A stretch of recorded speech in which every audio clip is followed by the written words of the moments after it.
everyone. I'm a couple minutes early. I realized that I did not, the little app restrictions that tell you how long you're on your phone. I forgot to do something with that. So I may halfway through blank out and have to get back in due to my app restrictions. But I'm sorry about that. Today is a special impromptu session, and we'll be joined by Dr. Amy Shah, who is big in health and wellness. She also uses intermittent fasting as part of her ways to help promote health. So as soon as she joins, we will be going live and taking questions. And I thought there was a way to do like a Q&A during this chat, like to actually say it's a Q&A, but I haven't quite figured out all of Instagram yet. So, oh wow, look, I can make myself filtered. That's strange. Okay, let's not do that. All right, guys. So we should be getting started soon. Just waiting for her to join. Oh, I see she's here. Let me send a request. Just a second.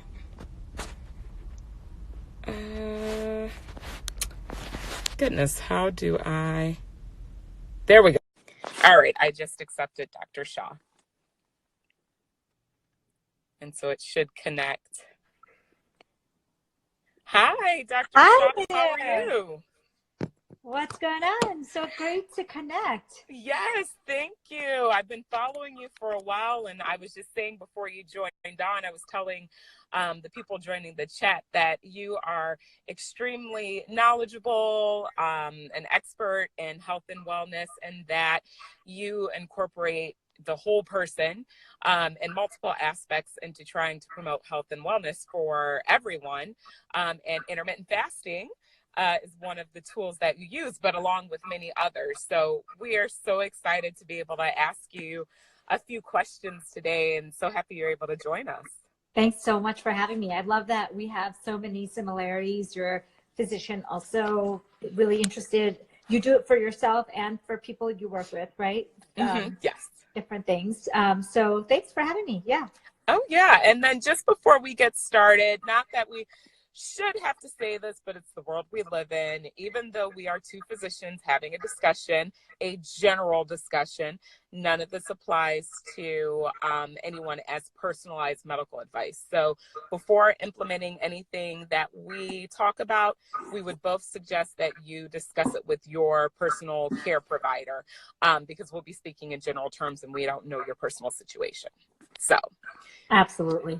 yes, and just the world we live in that we have to say that, but it is what it is.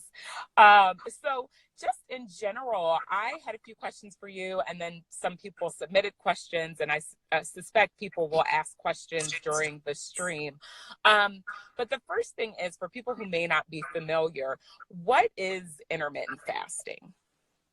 And intermittent fasting, I think, is a term that can mean so many things. But in general, it's a prolonged period of time without food. So it's like a gut rest is what I would think of it. It can be anywhere from 12 to 24 hours. Once you go over the 24-hour mark, it's more considered a prolonged fast. So we're talking between 12, often it's 16, and up to 24. And I like that you say, even starting with 12 hours, because I think a misconception that I see a lot is that if people somehow feel like, oh, they're not fasting if they can't make it 24 plus hours during a fast. And the whole point, as you mentioned, well, I mean, there's several points, but gut rest is a big part of it. And just breaking up that constant need or dependence on eating every couple hours, grazing and snacking, is huge. So, I mean, people who are interested in trying intermittent fasting, you don't have to jump into a 24-hour fast your first time. Like, just try not eating from sunset to sunrise, and that has benefits. So absolutely. I think the breast cancer study, so I can summarize it for everyone because I think that that's really telling for people. So there is a large scale trial that was done in breast cancer survivors. They followed them for 7.5 years. It's Ruth Jacobson's paper in JAMA Oncology that came out in 2016. So what they found was that the group that fasted 13 hours, it was just 13 hours they asked them to fast. It's like not even that big of a deal. So they ate dinner around 6, and then they eaten breakfast around 7. So it's a third your next meal. So in case people were wondering what a fast, what timings count. What they found in this large trial, which is that the group that fasted versus the group that didn't fast. The group that didn't fast had a 36% higher chance of recurrence than the group that fasted. So what they said is, hey, we controlled for all the things we know, and we compared two groups, and the only difference between the two groups was one was fasting and the other was not, and they found this huge benefit. To me, what that means is, there's more. We need more studies to figure out exactly what was it. Was it 13 hours, or was it the people that were doing it even more that got it? But what it's telling me is like all this large scale study following people for 7.5 years. We have this intervention today that is free. It is pretty safe, especially at 12, 13 hours, right? And, as you said, you have to check with your own personal doctor if it's right for you. But if the doctor said it's right for you, it's not that hard. So oncology is a place where I find it so fascinating. You could do it right today. You can start today. And you know what? If nothing else, you'll lower your insulin levels, which can lead to aging, which can lead to diabetes, which can lead to high blood pressure and heart disease. And at the best, could maybe prevent or help treat kind of illness in your body. So that's what I thought was super interesting. Yes. And as you mentioned, I mean, the biggest thing is, and I think the thing we put a lot of emphasis on are, different things that are supposed to promote health and wellness, and all of these things that cost money. And it's like, this is something that is accessible to everyone, regardless of your socioeconomic status, anything like that. You can fast from dinner until breakfast time every day if you wanted to, and it's not going to cost you anything. And you don't have to pay someone to do it. And it can potentially improve your health. So that's what I personally love about fasting, is just that it really is accessible to pretty much everyone, excluding a few health conditions where you may not do it from. But outside of that, I mean, it's a perfect tool that we have for health and wellness. Absolutely. I mean, I don't know how much more evidence we're going to need. We already have the pathways. So caloric restriction, what that means to people who might not be in medicine. Caloric restriction means eating less than you usually do. And that can mean different things to different people. But eating less than you normally do, caloric restriction, has been confirmed in animal and human studies to be life lengthening. So if you want to extend your life, you go through a fasting period or a low calorie period. We think, actually in animals, we know, in cell studies, we know you can lengthen life. So I think that there's a few places that I think that these are free tools for us to kind of improve our health. And you're right, if there was like a medication attached to it, or if we had something to sell attached to it, I think that, I mean, we all know it would have gotten more popularity faster, because there would have been marketing dollars behind it. And we know how, unfortunately, research, medicine, the Western world works. Right. Correct. And so it's like, here we have this tool that's free, and people kind of look at us like, what are you talking about? And Yeah. like, no, I should just make like an empty pill that has nothing in it. That's right. And I'm like, here, take it every day and don't eat. Good idea. Yeah, there you go. But to piggyback off what you were saying about insulin, I think a lot of people are actually unfamiliar with what insulin resistance is, or just the role that, I mean, we all need insulin to live, but too much is not necessarily a good thing, and being resistant to it surely is not a great thing. Do you mind just talking a little bit about insulin resistance and why or how intermittent fasting is able to increase your insulin sensitivity over time? Absolutely. So good question. Insulin is really, really popular these days because we're talking about getting into keto. We're talking about lowering your blood sugar. And what we found is before people's blood sugar gets to a high diabetes level, you could check their insulin levels like 5 years prior to that, and they would be abnormally high. And so what we're finding is, hey, here's a marker.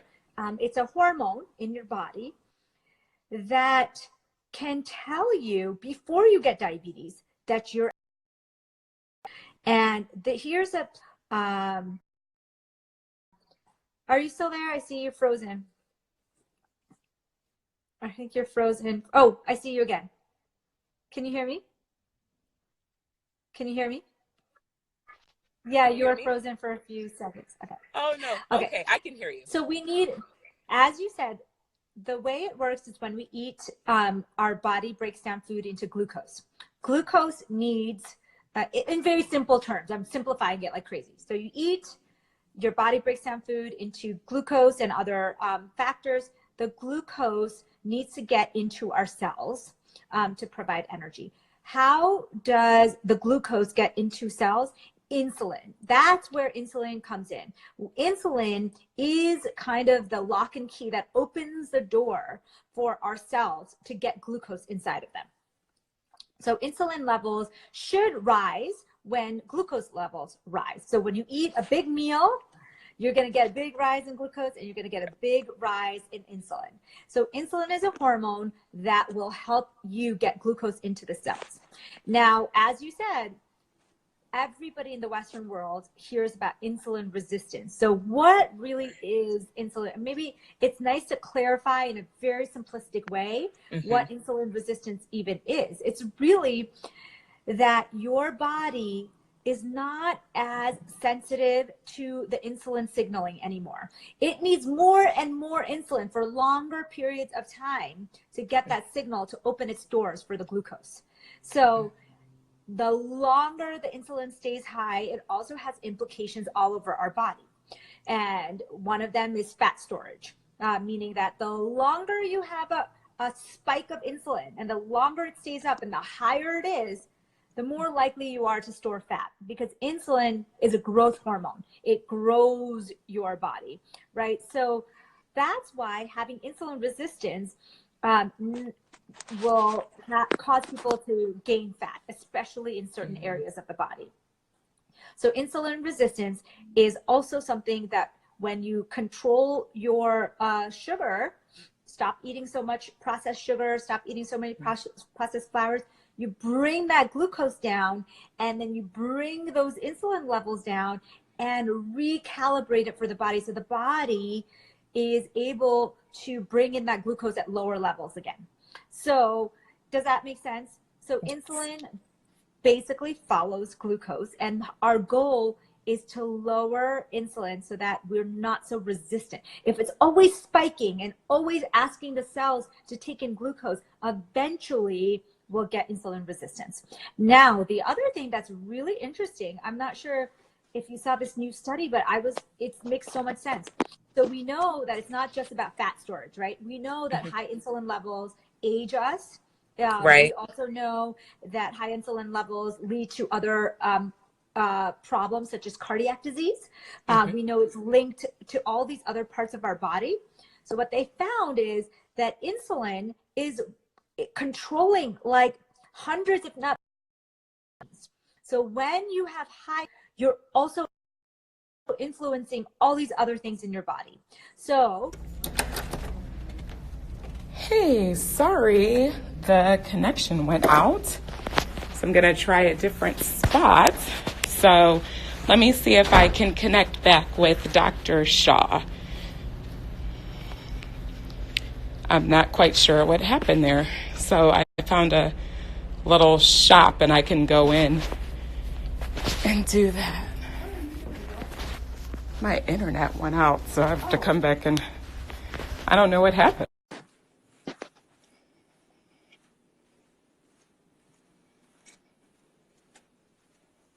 I am so sorry. My internet connection just completely died. hey, And that has not, hey, sorry, my internet completely died. So no worries. I apologize. I'm so sorry about that. We just saw you get all frozen on the screen, and I was like, uh-oh, I think we lost her. So we have a few more minutes. I have like 10 more minutes. Is that cool? Okay. Yep. No. And I know you had just almost finished wrapping up insulin resistance and the fact that it's related to so many different things. Yes. So we're finding, so in short, just to summarize, insulin rises when your blood sugar rises.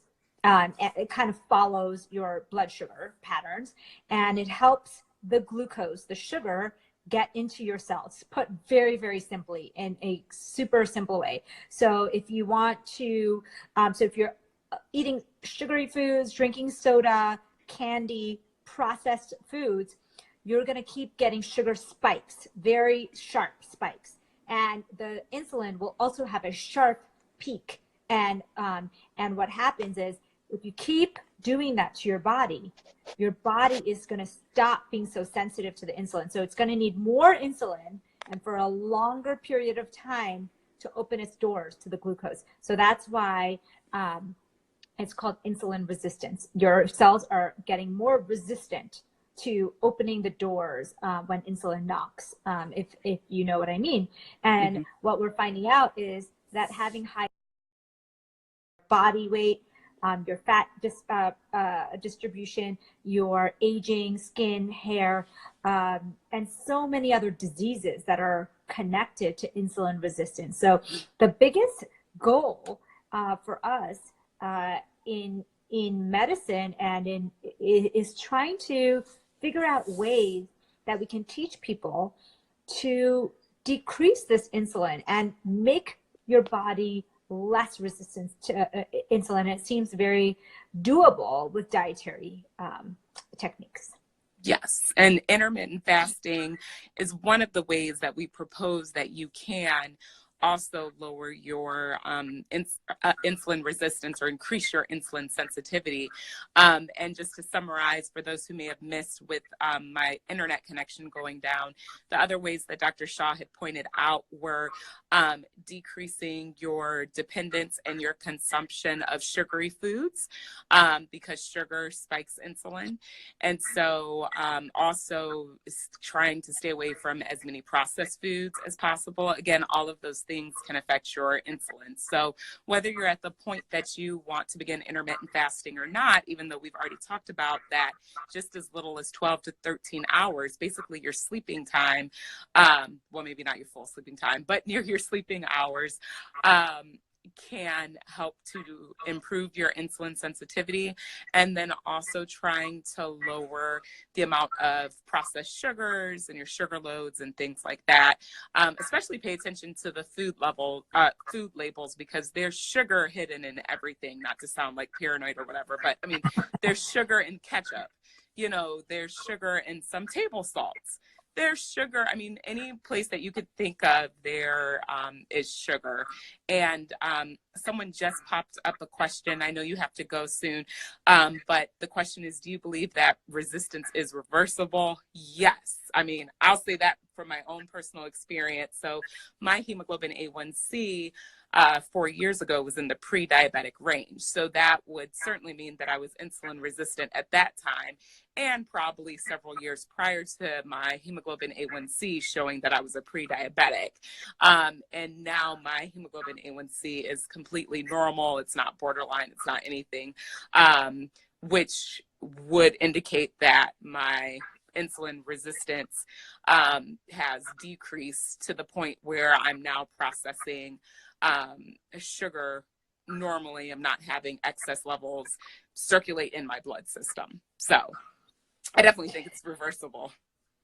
Yeah, absolutely. I think that, we often feel like there's medications that can help people, once they're in the pre-diabetic stage. But I agree with you that the first intervention that you would do is take out the added sugars in your diet, and also the processed white flours. And you could argue, in some people, mostly all grains as much as you can, and really lower the sugar load, and increase your exercise, because that helps you become also more insulin sensitive. Good point. And stress levels.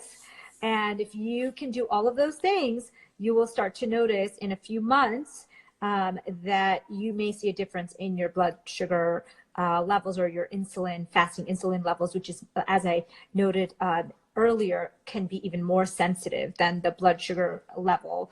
So, like I mentioned, they show that you will check a fasting blood sugar and it won't show elevation maybe until 5 years later. So you could have caught that 5 years earlier if you were checking fasting insulin levels. So if you're someone who's diabetic or pre-diabetic or has a lot of diabetes in your family, for example, I do. My dad is one of 5 siblings, all of whom have diabetes type 2.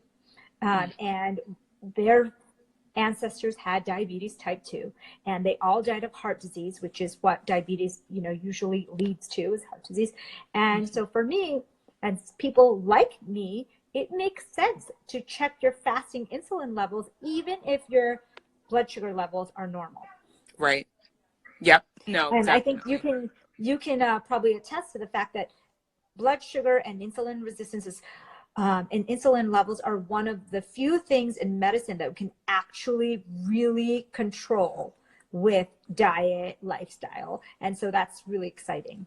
It is. And I think we're just so used to people for the longest time saying diabetes is a progressive disease, it's not reversible, that all these things, well, once you have it, you have it. And we just really have underestimated the role of nutritional therapy just in our life, in society.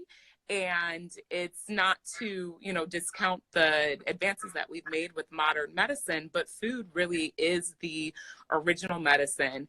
It's still the essential medicine. And so by manipulating our food choices, also combining it with meal timing choices, I mean, there's a powerful impact that can be made. And I just think we have to get the word out more so people don't think it sounds hokey, that it's based in science and that there is evidence for it. And if you could avoid taking a pill for the rest of your life or taking insulin injections for the rest of your life, like, why wouldn't you? If someone was able to give you that education and provide those tools for you. So I definitely your story is super motivational. Can you tell us, everybody, in like 1 minute or less? Like, I think you have a whole weight loss transformation, lifestyle transformation story yourself, right? Yeah. So inspiring. Just briefly before we end, so basically my background is that like probably many people listening, weight has always been an issue for me, like through a life, whatnot. I would go up and down, try different things. With my second son, that's when I reached my highest adult weight. And I know a lot of times people don't count pregnancy weight, as being like, heavy or whatever. But at the same time, I gained 60 plus pounds when I was pregnant, and my baby was not 60 pounds at birth. So I did gain more than what I needed to. And so at the birth of my second son, I was 264, hypertensive, pre-diabetic, basically your classic metabolic syndrome I would have met criteria for. And so that was 2014. And in 2017 is when I stumbled across the obesity code. And honestly, fasting was probably the only thing I had never tried. So I was like, well, why not? I mean, it's not going to cost me anything but the price of reading this book. And so I started intermittent fasting. As I started that, then I began researching nutrition more, because I said, well, now I have my meal timing down, but let me look at more closely, what am I putting in my body? And ran across a book called Deep Nutrition, which talks about more ancestral ways of eating, whole foods, stuff like that, etc. And so through a combination of all those things, I was able to lose 80 pounds. And Wow. I don't have chronic hypertension anymore. I don't take medications for that. Like I said, I was pre-diabetic. I'm no longer pre-diabetic now. And I just have more energy and just, things, keep up with my 2 active little boys and things like that. And so, I mean, those are all things that, I did under, obviously I talked about a healthcare provider, but it's not like someone had to, I had to pay someone to do it. Do you know what I mean? Like, I didn't have to go buy a new gym membership, though I did exercise and things like that outside and outdoors and things. But it was really just changing the time that I ate. And then I found with fasting, I wanted to not break my meal with poor quality food. So if I'm going to go 16, 18, 20 hours without eating, then I want to know what I'm eating is actually nutritious. Like, then what was the point of me just doing all of that before? And so I think the two combined, at least for me, were really powerful.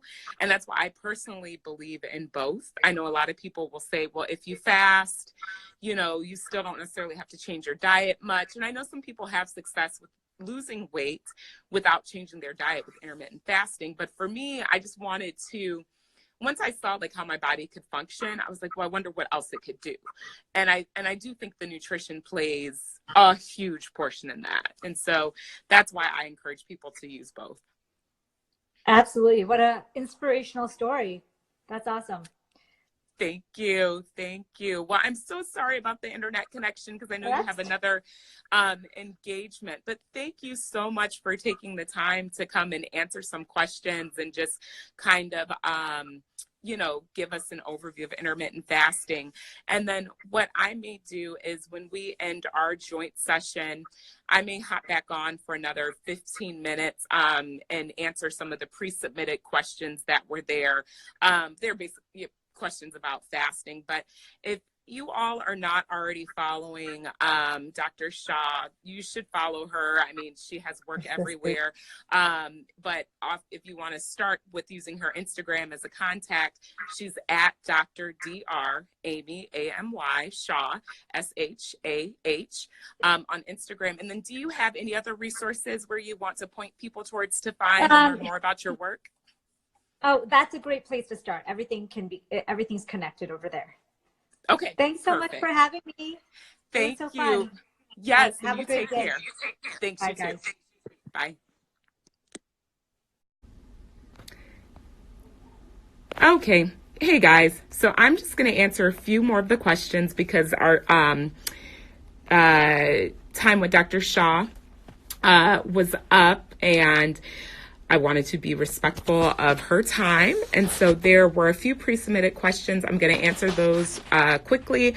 And then there were some from the other chat. So if you guys were on that, just hopefully you hop back on and you'll hear me answer those questions. So the first question is dairy a part of keto? Shakes, eggs, cheese, etc. So I think the thing you have to keep in mind is that with anytime you have a label or anytime that you have a diet per se, there are going to be some people that say some things should be included and some that say it shouldn't be. Yes, dairy, eggs and cheese can be a part of keto. Most of the time, what I personally tell people are that just see how these products make you feel. Some people have dairy intolerances, and so it doesn't make sense to consume dairy if you're intolerant to it. Some people have no problems. So if you're not having problems with it, again, everything is in moderation, right? So you shouldn't have a diet that's just full of one type of food. But you can definitely put dairy into the mix. Eggs, oh my gosh, eggs are superfood. If you didn't check out the Fasting Work Girl chat I did on that, it's on my website, and I go through the recent study that tried to scare everyone away from eggs, and you can see that there. Shakes. I always tell people personally to be careful with shakes because shakes can have a lot of added sugar. So you definitely need to read the food labels. And if you are going to make a shake or smoothie, you should be doing that at home, heavily green based, and really no added sugar and fruit sparingly. But if your goal is to stay in ketosis, depending on what you're putting into that, that can knock you out. So that's what I would say about that. So the next question is it okay to fast while in early pregnancy and for how long? So I just published a nice blog post on my website, and I would encourage you to read that. The website is www.fastingworkgirl.com. And that has a blog entitled Intermittent Fasting in Pregnancy. So I would refer you to that. But in general, we do not recommend fasting during pregnancy, and particularly periods over 12 to 16 hours. So intermittent fasting is really not something you should be aiming for during pregnancy. Definitely you don't want to eat at night all the time and things like that. So if you just want to, not eat after dark and then eat breakfast first thing in the morning, that's not really going to be considered a prolonged fast or anything. That's going to be just sleeping.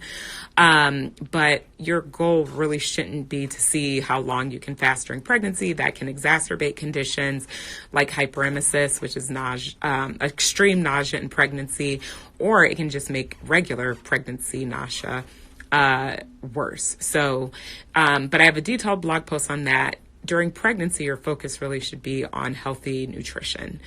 And that's what we should be looking for primarily. The next question is, what is the best time to fast? So, also on my website, I have a post called Reverse Fasting. That is something also, if you search Dr. Shah's name and reverse fasting, she talks a lot about that as well.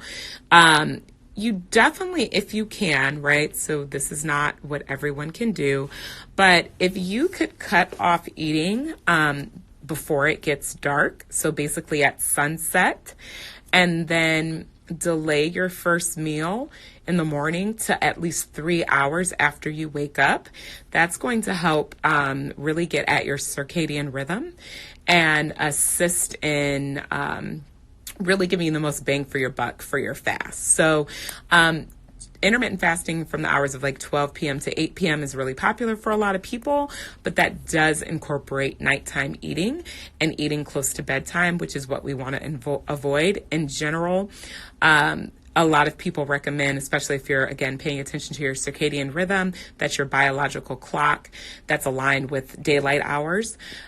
You want to try to eat no closer than 3 hours within bedtime of your bedtime, and then you want to delay eating at least by 3 hours when you wake up in the morning. For most people, that will give you 16 hours. And this question is, I struggle to get many calories in. Is 800 to 900 enough? I'm full when I'm done eating. And I'm assuming she's talking about with her fast. So, my husband and I had this conversation when he first started fasting because he was not consuming many calories on his fasting days. And then he just felt tired because he wasn't replenishing his nutrients. And so I personally don't think that 800 calories a day is going to sustain you long term during fasting. So you don't want to stuff yourself, but I would probably say at least 1,000 to 1,200 calories a day is what you're going to want to aim for. Tricks to get more calories in without actually eating more food is to add healthy fats and oils.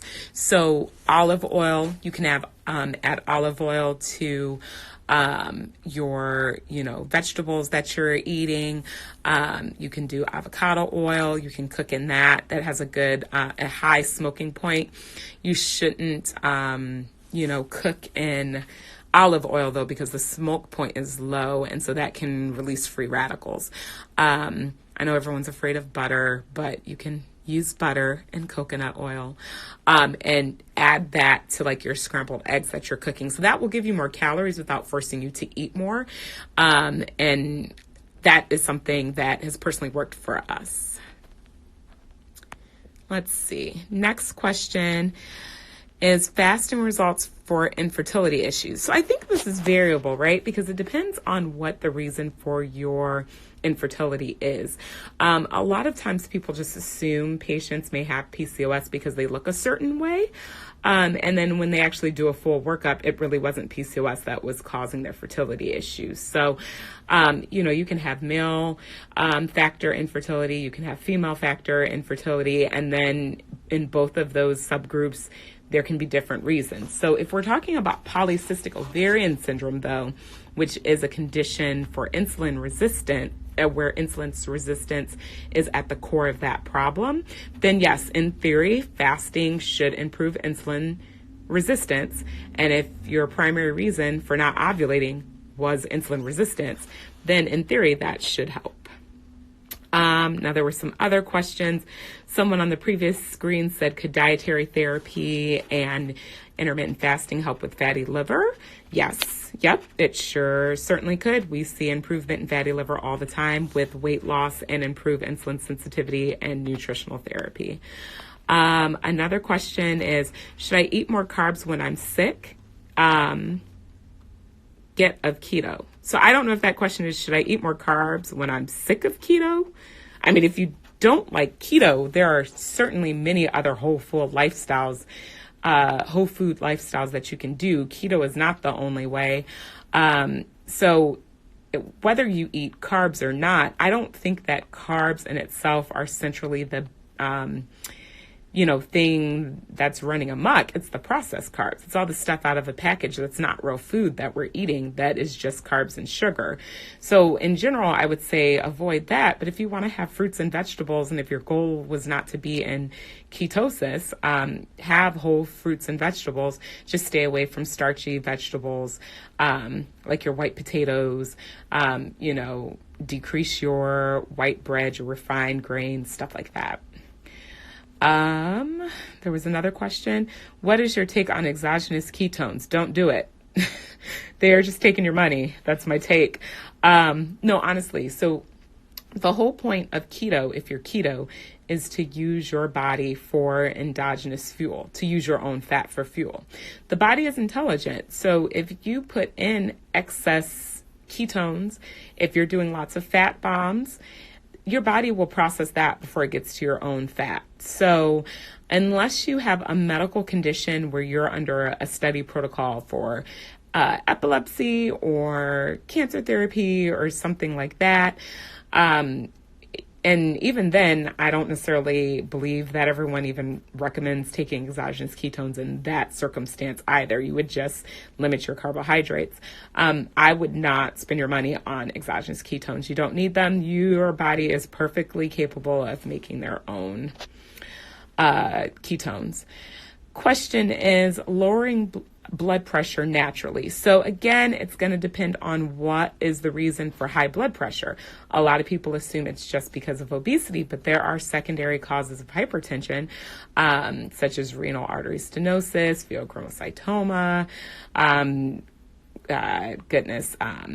hypercortisolism. There are several things. And so you have to know what is the cause of your high blood pressure. But if it is obesity related, then weight loss will help.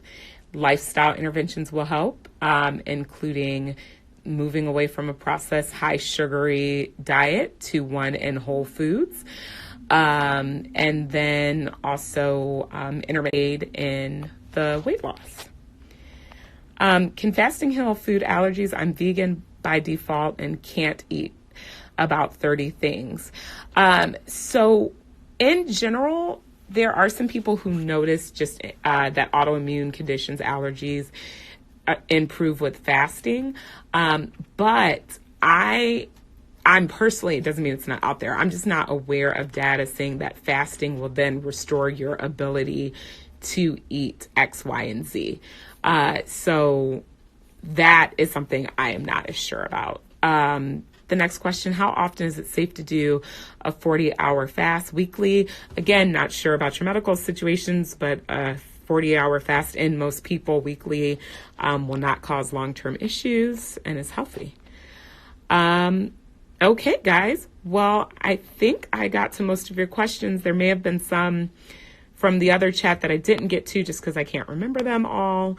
But thank you so much for tuning in. And not next Tuesday, but the following Tuesday, we'll have another fasting work girl chat with our friend, the Infinite Transition, who is a mental health specialist. And we will be talking about some of the mental aspects of weight loss and some of the conditions that weight loss can affect in terms of mental health. Because remember, weight loss is wonderful, but if you are not prepared to deal with your newfound weight loss, or you're struggling with accepting yourself at your current weight, the weight loss is not going to be a cure for that. And so we want to talk about how to get your mind right in order for you to accept yourself at each stage of the journey. Yes, I will repost this. All the bits and pieces are in my stories right now, and I'm going to try to figure out a way to download all of this and put it together into one spliced, edited video. So, okay, guys, thanks.